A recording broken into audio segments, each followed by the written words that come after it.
Get out of my seat. People like you don't belong in first class. The words sliced through the quiet cabin, sharp and cold. Angela Robinson froze. Her ticket clearly read 2A, yet the seat was already occupied by a woman staring back at her with a look that felt more like a challenge than a mistake. Heat flared in Angela's chest, but she tightened her grip on the black leather strap of her bag, forcing her face into calm. Around them, passengers turned to watch, some curious, some irritated. A flight attendant hurried closer, smiles strained, while the boarding announcement echoed again, urging everyone to take their seats. Each second dragged heavier than the last. One response could decide not only this flight, but far more than Angela could imagine. She opened her mouth to speak when suddenly, what happened next would change everything. Are you ready to see why? A blonde woman in her early 50s sat comfortably in 2A, her designer purse claiming the space beneath the seat in front of her. Catherine Whitmore's Hermes scarf was perfectly arranged around her neck, her manicured nails gleaming as she scrolled through her phone. Everything about her posture screamed entitlement, from the way she'd claimed both armrests to how she'd spread her belongings across the adjacent space. Angela approached quietly, her boarding pass in hand. "Excuse me," she said politely. "I believe you're in my seat?" Catherine looked up slowly, her blue eyes scanning Angela from head to toe with barely concealed disdain. "I'm sorry. What?" The word sorry dripped with anything but apology. "Seat 2A. This is my boarding pass." Angela held out the document, keeping her voice level and professional. Catherine glanced at the pass for exactly 2 seconds before dismissing it with a wave. "Oh, honey, I think there's been some kind of mistake. I reserved this seat months ago." She turned toward the aisle and called out, "Excuse me, flight attendant." Sarah Mitchell, a young white woman with perfectly styled auburn hair, hurried over with a bright smile that seemed to dim slightly when she saw Angela. "How can I help you, ladies?" "There seems to be some confusion about seating," Catherine said, her voice carrying the tone of someone accustomed to having problems solved for her. "I'm Catherine Whitmore, Platinum Elite member for 15 years. I specifically requested this window seat when I booked 3 months ago." Sarah took Angela's boarding pass, studying it with unnecessary thoroughness. "Let me check our system." She pulled out her tablet, fingers dancing across the screen. After a moment, she looked up with a slight frown. "Ms. Robinson, your boarding pass does show seat 2A, but perhaps there was an upgrade error in the system?" "There was no error," Angela replied calmly.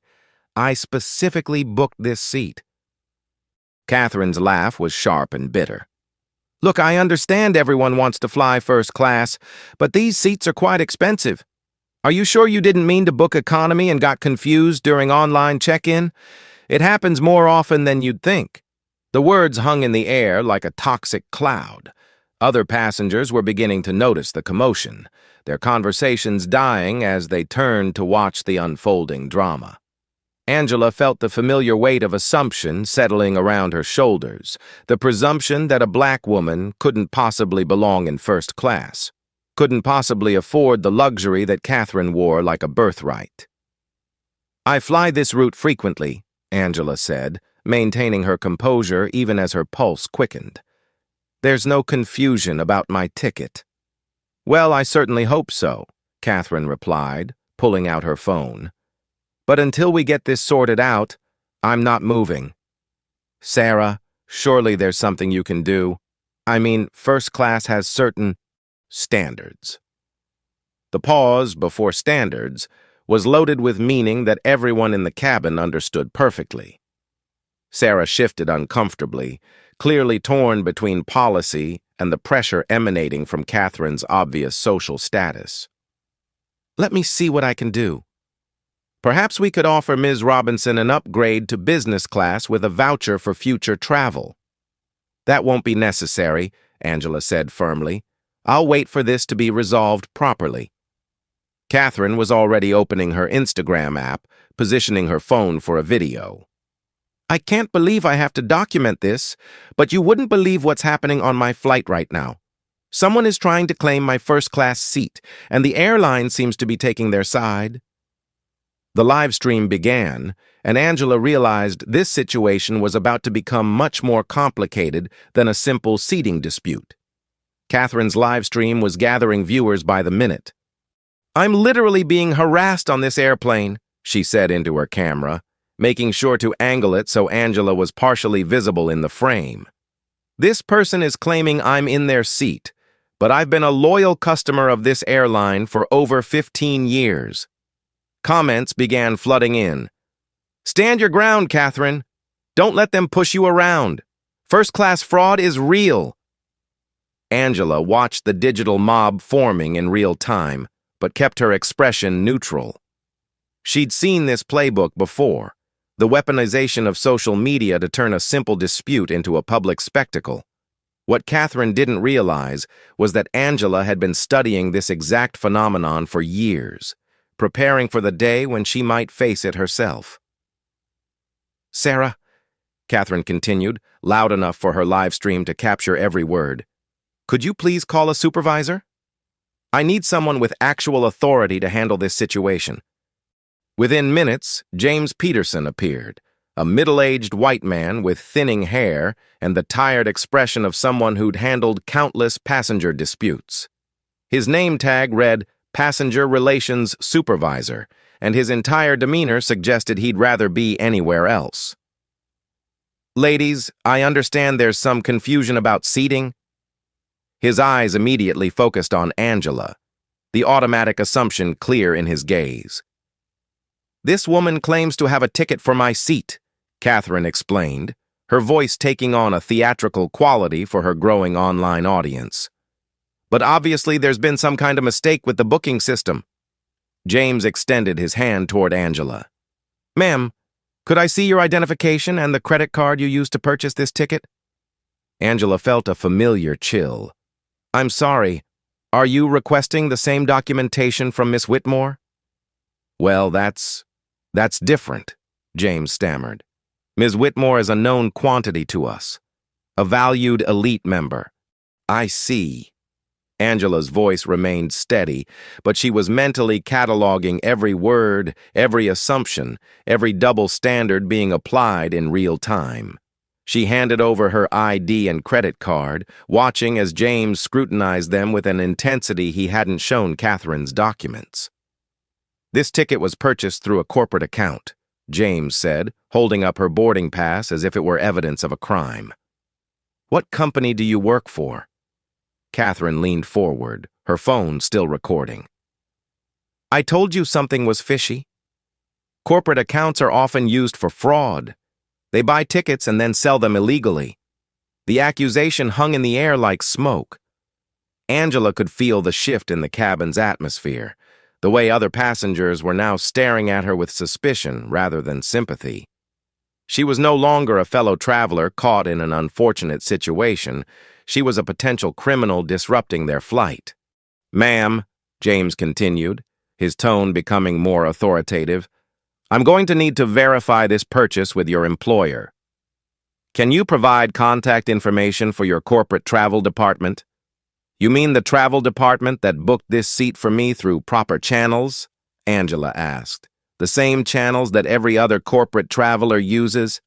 Look, Catherine interjected, addressing her live stream viewers, I don't want to make assumptions about anyone, but when someone gets defensive, like this, instead of just cooperating with airline security, it raises red flags. We've all seen the news about ticket fraud. The hashtag #firstclassfraud was starting to trend on her stream, with viewers sharing their own stories about suspicious passengers and praising Catherine for standing up to what they assumed was attempted theft of services. James pulled out his radio. I think we need to have security verify this situation before we proceed. Angela felt the walls closing in. This was no longer about a seat. It was about something much deeper, much more systemic. She pulled out her own phone, scrolling to a contact she rarely used for personal situations. "Before you call security," she said quietly, "I'd like to make a phone call of my own." Catherine's eyebrows shot up. "Oh, now we're calling in reinforcements?" "This is exactly what I was talking about."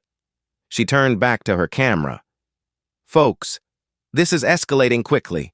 She's now making phone calls instead of just showing proper documentation.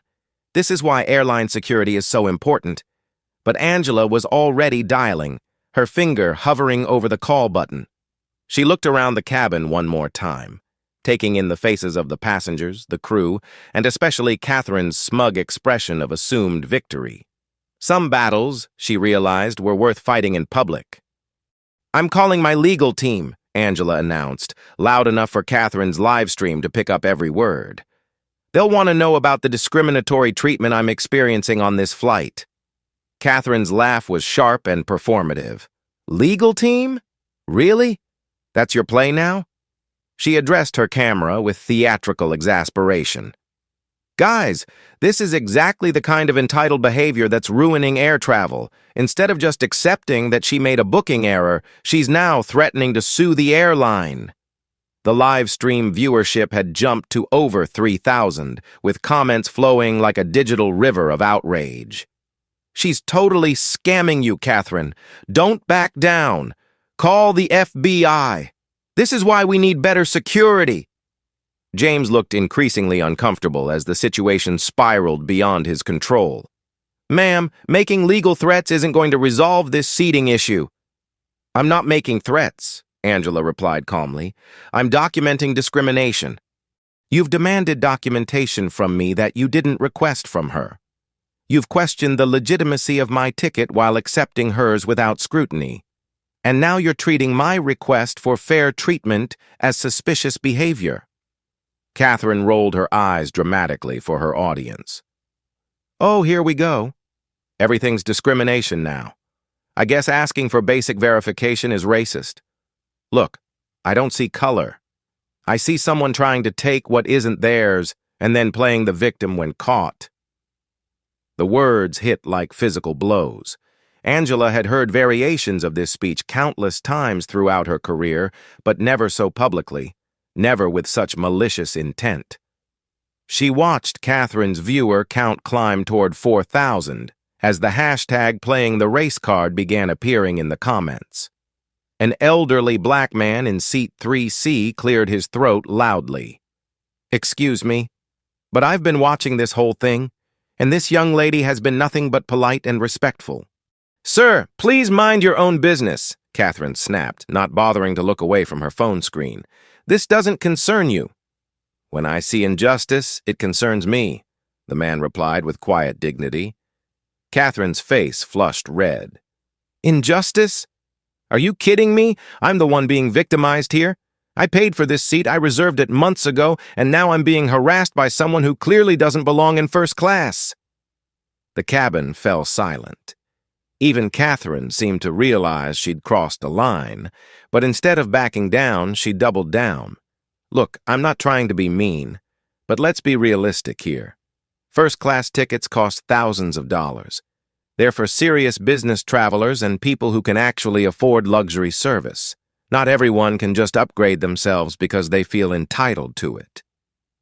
Angela felt something shift inside her chest. Not anger, exactly, but a cold, crystalline clarity. She'd been flying incognito regularly for the past 2 years, personally assessing customer service across her company's routes. She'd witnessed microaggressions, seen subtle biases in action, but never such blatant, documented discrimination. Her phone buzzed with a text from her assistant. "Seeing reports of an incident on AL-247. Do you need immediate intervention?" Angela typed back quickly, "Not yet. Let them continue showing their true colors." Catherine was still streaming, her confidence growing with each supportive comment.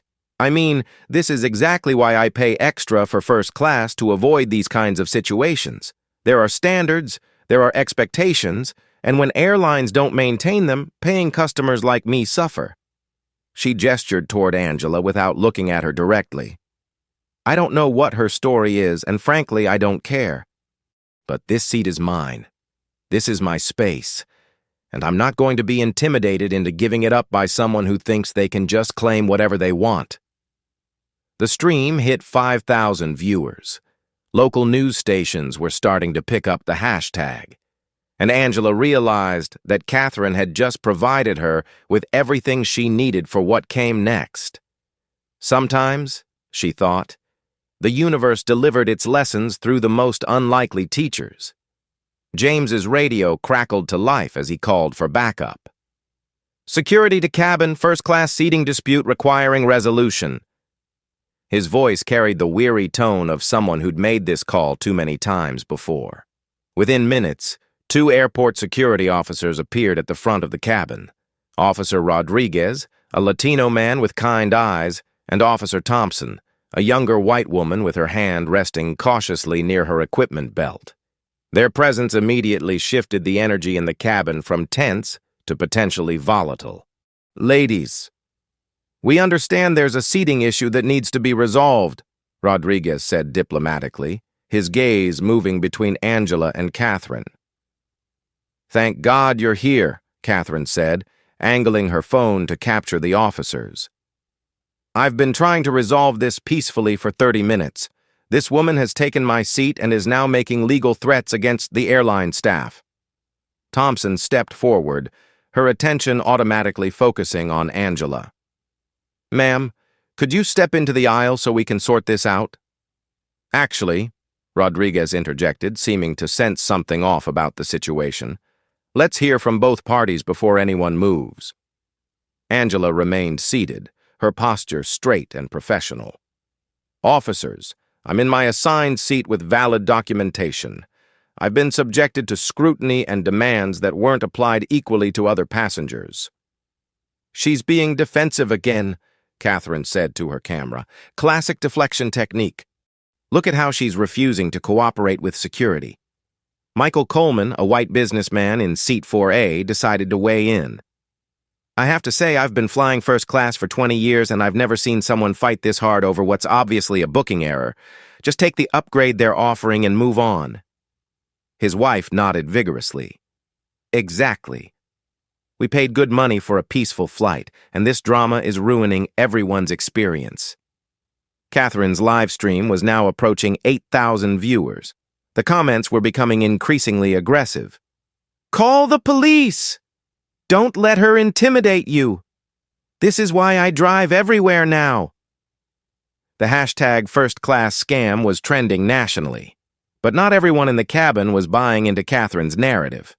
Marcus Johnson, a black businessman in seat 2C, began recording on his own phone. "Y'all are witnessing straight-up racism right now," he said, his voice carrying the exhaustion of someone who'd seen this script played out too many times. "This sister has been nothing but respectful, and y'all treating her like a criminal." "Don't make everything about race," Coleman shot back. "This is about proper procedures and following airline policies." "Man, what policies?" Marcus replied. "They didn't ask that white lady for her credit card. They didn't question her booking. They didn't call security on her. But this black woman shows up with the same type of ticket, and suddenly, it's CSI Miami." The cabin was dividing along predictable lines, with passengers pulling out phones to record their own versions of events. Flying While Black began trending alongside Catherine's hashtag as 2 competing narratives fought for dominance on social media. Captain Thompson, no relation to the security officer, appeared in the cabin doorway, his silver hair and crisp uniform commanding immediate attention. The veteran pilot's expression was stern as he surveyed the chaos his flight had become. "Ladies and gentlemen," he announced in the authoritative tone that had guided thousands of flights safely to their destinations, "we need to resolve this situation immediately. We're already 30 minutes behind schedule, and we have 300 passengers waiting to reach their destinations." His gaze settled on Angela, and she could see the assumption forming in his eyes that she was the problem that needed to be solved. "Ma'am, In the interest of getting this flight airborne, I'm asking you to accept the alternative seating arrangement the airline has offered. We'll ensure you're properly compensated for any inconvenience. Captain, Angela said evenly, I'd like to know why the burden of compromise falls on me when I'm the one following proper procedures. Catherine practically vibrated with vindication. You see? She's even arguing with the captain now. This is exactly what I've been talking about. She's disrupting this entire flight because of her ego. The live stream viewer count hit 10,000. Screenshots were being shared across Twitter, Facebook, and TikTok. Someone had started a Reddit thread titled, "Entitled Woman Tries to Steal First-Class Seat, Argues with Everyone including Pilot." The story was going viral, but not in the way anyone aboard Flight 247 expected. Captain Thompson's patience was clearly wearing thin. Ma'am, I'm trying to be reasonable here, but if you continue to refuse cooperation, I'll have no choice but to treat this as a security issue. And what exactly makes this a security issue? Angela asked.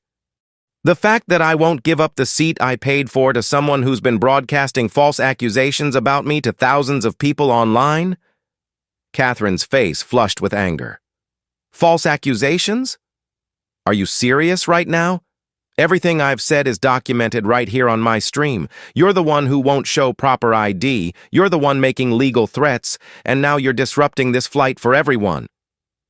The security officers exchanged glances, clearly recognizing that they were in the middle of something much bigger than a simple seating dispute. Rodriguez tried one more diplomatic approach. Ladies, is there any way we can resolve this without involving additional authorities? No one wants this situation to escalate further. Catherine stood up, her phone still recording, her voice rising to a pitch that carried throughout the cabin. If she doesn't get out of my seat right now, I'm calling the FBI to report a security threat. I'm not going to be terrorized on an airplane. And in that moment, Angela realized Catherine had finally pushed the situation to exactly where it needed to go. Angela Robinson stood up slowly, her movement deliberate and controlled.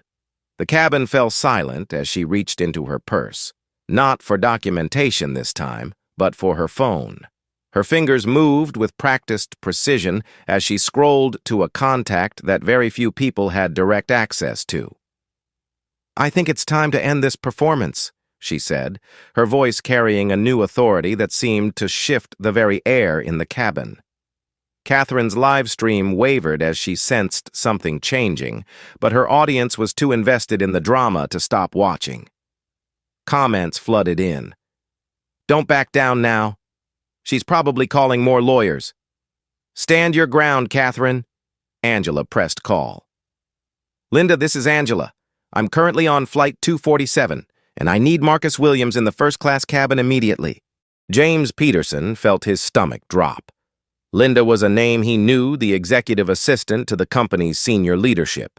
Marcus Williams was the chief operating officer of Atlantic Airways, but the woman on the phone couldn't possibly be. Within 3 minutes, the cabin door opened, and Marcus Williams appeared, a distinguished black man in an impeccably tailored Navy suit. At 55, he commanded respect through presence alone, and every Atlantic Airways employee in the cabin immediately straightened their posture. Ms. Robinson, Marcus said, his voice carrying both professionalism and barely controlled anger, I sincerely apologize for the treatment you've experienced on our aircraft today. The livestream chat exploded with confusion. Who is Ms. Robinson? Why is she getting special treatment now? This is so weird. Catherine's confidence began to crack. I don't understand what's happening here. Why is management suddenly involved in a simple seating dispute? Marcus turned to address the cabin, his voice projecting with the authority of someone accustomed to addressing boardrooms and congressional committees. Ladies and gentlemen, I need to explain something that should have been resolved 30 minutes ago. He gestured toward Angela with deep respect. This is Angela Robinson, chairman of the board and majority shareholder of Atlantic Airways. She owns this airline. The silence was absolute. Even the live stream comments stopped for a moment as viewers tried to process what they'd just heard. Catherine's phone trembled in her hands. Her face drained of all color as the magnitude of her mistake crashed over her like a tidal wave. That's impossible. She can't be. Ms. Robinson regularly travels incognito to personally assess the quality of service our passengers receive, Marcus continued, his eyes moving from James to Sarah to Captain Thompson.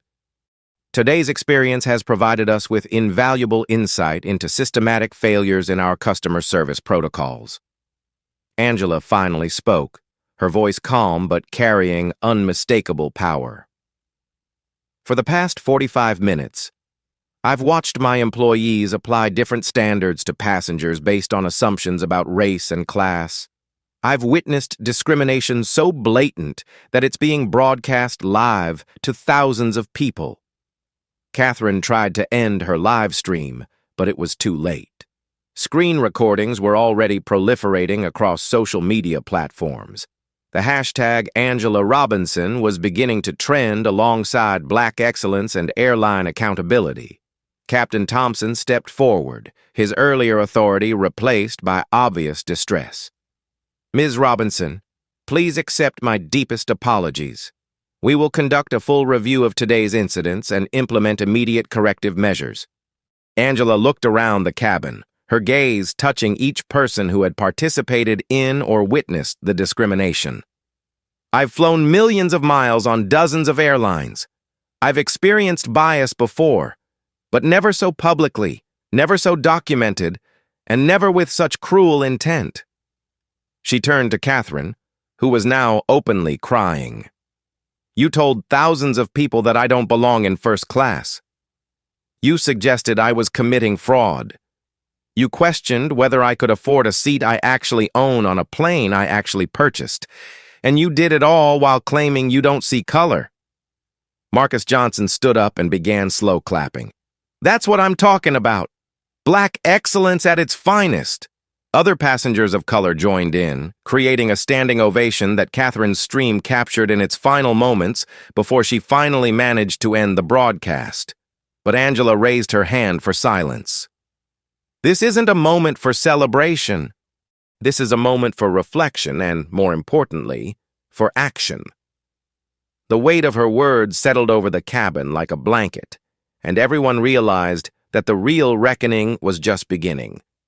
Marcus Williams stepped into the aisle, his presence commanding absolute attention as he prepared to address the systematic failures that had just been exposed in real time. Every employee in the cabin understood that their careers were now hanging in the balance. Effective immediately, Marcus announced, his voice carrying the weight of corporate authority. James Peterson and Sarah Mitchell are suspended, pending a full investigation into discriminatory practices. Captain Thompson will be required to complete mandatory bias training before returning to flight status. James started to protest. Sir, I was just following standard protocols. What protocols? Angela interrupted, her voice cutting through his excuse like a blade. The protocol that required you to examine my identification for 5 minutes while accepting Ms. Whitmore's ticket without question. The protocol that assumed my corporate account was fraudulent. The protocol that called security on a paying customer for sitting in her assigned seat. Meanwhile, Catherine's live stream had exploded across social media with a velocity that defied comprehension. Within 30 minutes of her ending the broadcast, the video had been screen recorded, clipped, and shared over 50,000 times. The hashtag Angela Robinson was trending worldwide, accompanied by Black excellence, airline accountability, and know who you're talking to. Twitter was on fire. Catherine just discriminated against the owner of the airline Live on Instagram. This is the most beautiful karma I've ever witnessed. Angela Robinson is my new role model. But the consequences for Catherine were swift and merciless. Her employer, Whitmore and Associates, issued a statement within an hour. We do not condone discriminatory behavior and are conducting an internal review of Ms. Whitmore's conduct. By evening, they would quietly ask for her resignation. Ms. Whitmore, Angela said, turning to address Catherine directly for the first time since the revelation. Your live stream has been viewed by tens of thousands of people. You've spread misinformation about me personally and about my company's integrity. Our legal team will be reviewing the full content of your broadcast to determine our response. Catherine was sobbing openly now, the weight of her public humiliation crushing down on her. Please, Ms. Robinson, I have children, a reputation. I didn't know who you were. I made a terrible mistake. You made several terrible mistakes, Angela replied with measured coldness. You assumed that a black woman couldn't afford first class. You questioned my legitimacy based on nothing but prejudice. And you broadcast those assumptions to thousands of people while claiming to be the victim. Atlantic Airways' social media team was already in crisis mode. The company's stock had initially dropped 2% as the story broke, with investors worried about the negative publicity. But something unexpected happened as the full story emerged. The stock rebounded and surged 12% higher as investors, and the public recognized Angela's principled leadership in the face of discrimination. Marcus continued the corporate response. Atlantic Airways will be permanently banning Ms. Whitmore from all future flights. We are also exploring legal remedies for defamation and the revenue impact of her misinformation campaign. The social media firestorm continued to build. Catherine's exclusive country club revoked her membership after seeing the viral video. Her neighbors began unfriending her on Facebook. The private school her children attended requested an urgent meeting with the family. Her husband's law firm was fielding calls from reporters and concerned clients. By the time the plane finally took off, 2 hours late, Catherine Whitmore had become a cautionary tale about the dangers of public racism in the digital age. But more importantly, Angela Robinson had become a symbol of grace under pressure and the power of turning discrimination into accountability. The Congressional Black Caucus issued a statement supporting Angela and calling for industry-wide investigations into discriminatory practices. The NAACP announced a partnership with Atlantic Airways to audit hiring and training across the airline industry. Catherine's final act of desperation was a private message to Angela's publicly available business account. Please, I'm begging you. I know I was wrong. I'm seeking counseling and therapy. Please don't let this destroy my family. But Angela's legal team had already forwarded the message to their files as evidence of Catherine's acknowledgement of wrongdoing. The justice was swift, public, and comprehensive, and everyone on Flight 247 understood that they had witnessed something that would be studied and discussed for years to come. As Flight 247 finally leveled off at cruising altitude, Angela Robinson stood to address the cabin one final time. The passengers who had been so quick to judge her an hour earlier now listened with rapt attention, many recording on their phones, but this time with respect rather than suspicion. I want to be clear about something, Angela began, her voice carrying the measured authority that had built a billion-dollar company. I didn't board this plane today intending to expose anyone. I regularly fly without identifying myself because I want to understand the real customer experience, the service our passengers receive when they think no one important is watching. She paused, letting her words settle over the cabin like a gentle weight. What happened today revealed systematic issues that extend far beyond one rude passenger or a few undertrained employees. This was discrimination with an audience, bias with a live stream, prejudice with a platform. The elderly black gentleman in 3C nodded slowly. Several other passengers of color throughout the cabin showed their agreement, while others looked down in apparent shame at their earlier assumptions. My grandmother couldn't sit in the front of buses, Angela continued, her voice taking on a more personal tone. My mother faced workplace discrimination that kept her from promotions she'd earned. I built Atlantic Airways with the belief that travel should unite people across all backgrounds, not divide them based on the color of their skin or the assumptions we make about who belongs where. Marcus Johnson spoke up from his seat. Ms. Robinson, what you just did handling that situation with such grace and dignity, that's real leadership. Angela smiled for the first time since boarding the plane. Real leadership isn't about having a title or owning a company. It's about using whatever power you have to fight injustice, to lift others up, and to create a world where people are judged by their character rather than their appearance. Captain Thompson's voice came over the intercom. Ladies and gentlemen, this is your captain. I want to personally apologize to Ms. Robinson and to any passengers who witnessed unprofessional conduct from our crew today. We will use this experience to become better, to do better, and to ensure that every passenger is treated with the dignity and respect they deserve. Angela addressed the cameras she knew were still recording. To anyone who has experienced discrimination in airports, workplaces, or anywhere else, document it. Report it.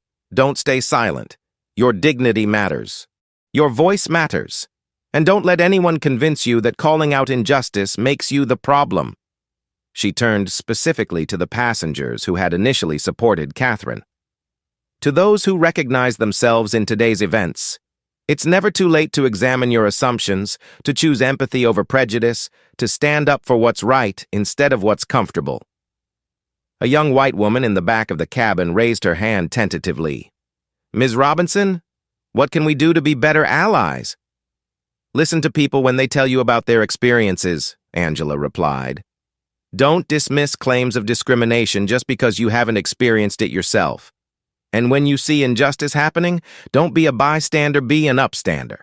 Your voice and your actions can change someone's entire day or even their life.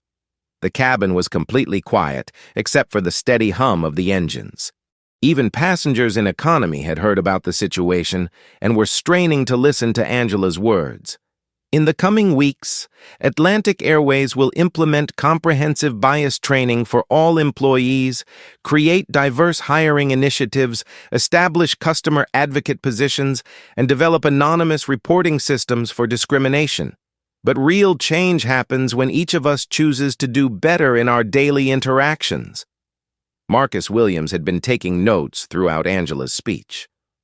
Ma'am, he said, this is exactly why our company continues to lead the industry. This is what principled leadership looks like. Angela concluded by addressing the entire cabin. Today's flight was delayed by 2 hours, but I hope everyone learned something that will last a lifetime. Choose courage over comfort. Choose justice over silence. Choose to see people's humanity before making assumptions about their circumstances. The applause that followed was unlike anything anyone on the flight had ever heard, not the polite clapping of satisfied customers, but the genuine appreciation of people who had witnessed transformation in real time. Angela Robinson smiled genuinely for the first time since boarding Flight 247. The transformation in the cabin was palpable. What had begun as a hostile environment filled with assumptions and prejudice had become a space of learning, reflection, and hope for change. Before we conclude, she said, her voice carrying warmth that hadn't been present during the conflict, I want to leave you with this thought. You never truly know who you're talking to. That person you're tempted to judge based on appearance might be your future colleague, your potential business partner, your child's teacher, or, as we learned today, your current boss. The laughter that rippled through the cabin was genuine, breaking the tension that had dominated the flight. Even some passengers who had initially supported Catherine found themselves smiling at the gentle irony of the situation. Respect costs nothing, Angela continued, but its value is immeasurable. When you choose to see character instead of color, humanity instead of assumptions, you create space for connection, understanding, and growth. She pulled out her phone one final time, not to make a call, but to share something that had been forming in her mind throughout the ordeal. 30 days from now, Atlantic Airways will be announcing the establishment of the Whitmore Scholarship for Aviation Diversity, a $50 million program to support underrepresented communities in pursuing careers in aviation. The cabin erupted in surprised murmurs. Marcus Johnson shook his head in amazement. "You're naming the scholarship after her? After everything she just put you through?" Angela's smile held both wisdom and mischief. "Sometimes the best way to respond to hate is with hope. Catherine's actions today will fund opportunities for people who look like me, who faced the same assumptions she made, to soar higher than anyone thought possible." Text overlay appeared on the screens of those still recording. 30 days later, Catherine Whitmore filed for bankruptcy after losing multiple clients and her job. Angela Robinson's scholarship program received 50,000 applications in its first week. As the plane began its descent into Los Angeles, Angela offered her final words. "When you leave this airplane, remember that every interaction is an opportunity to choose kindness over prejudice, understanding over assumption, and justice over convenience. Make that choice not just when cameras are watching, but especially when you think no one is looking." The standing ovation that followed lasted until the plane touched down at LAX. Videos of Angela's speech would be viewed millions of times over the following weeks, shared in diversity training programs, quoted in commencement addresses, and referenced in congressional hearings about discrimination in the transportation industry. But perhaps the most powerful moment came as passengers were deplaning. Catherine Whitmore, who had remained silent and invisible since the revelation, approached Angela with tears in her eyes. "I don't expect forgiveness," Catherine whispered, "but I want you to know that I'm going to spend the rest of my life making sure my children never repeat my mistakes." Angela looked at her for a long moment before responding. "Then something good will come from today after all." Final message appeared across social media as the story continued to spread. Treat everyone with dignity. You never know who you're really talking to, and more importantly, it shouldn't matter.